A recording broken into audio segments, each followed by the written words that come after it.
Sometimes in today's world, people have to move miles and miles from their homes because there is danger from war or big floods. In today's story from the Bible, the Hebrew people have moved hundreds of miles across wilderness. Not because they had been wars or floods, but because their God had freed them from being slaves, and he had protected them on their long journey away from Egypt. Now they were safe. Or were they? Let's open the book to the Bible story called Spies in Canaan. The Hebrews had travelled a long way from Egypt and slavery, but they still weren't happy. I'm fed up with all this wandering. I don't trust this promised land. What's going to become of us? I suppose we need to see this new land. Let's go talk to Moses, yes. Yes. So they did, and it was decided to send out some spies. They would check out this new land. One person was picked from each tribe, and off they went. When they came back, they gave very different reports. Well, that was an adventure. I hid behind bushes and stones and saw lots of lovely fruit growing.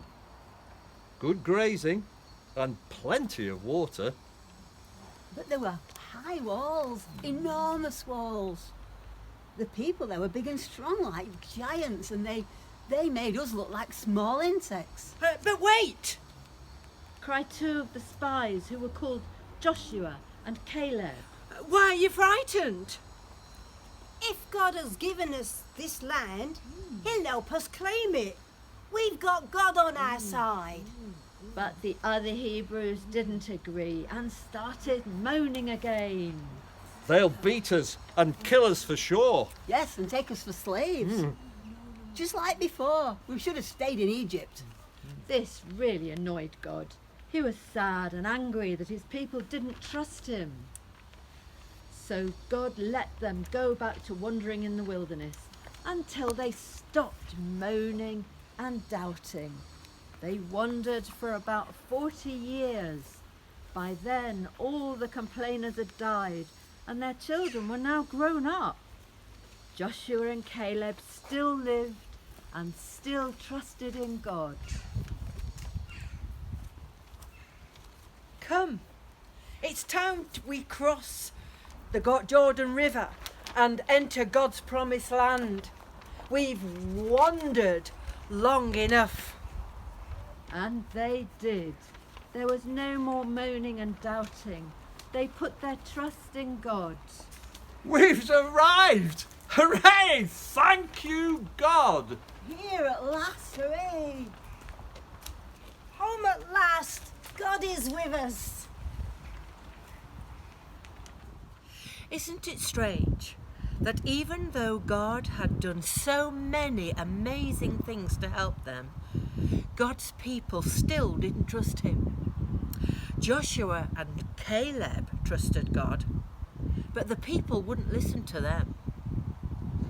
When God's people eventually went into the land that God had promised them, they must have been very happy that their wanderings in the wilderness was over.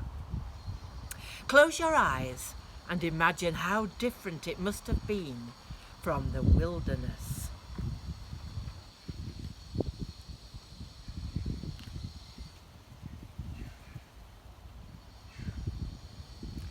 Now I'm going to say a prayer. And if you want to make it your prayer, say Amen at the end after me. Dear God, help us to know who we should listen to and who we should trust. Thank you that you plan good things for us and want us to be happy. Amen.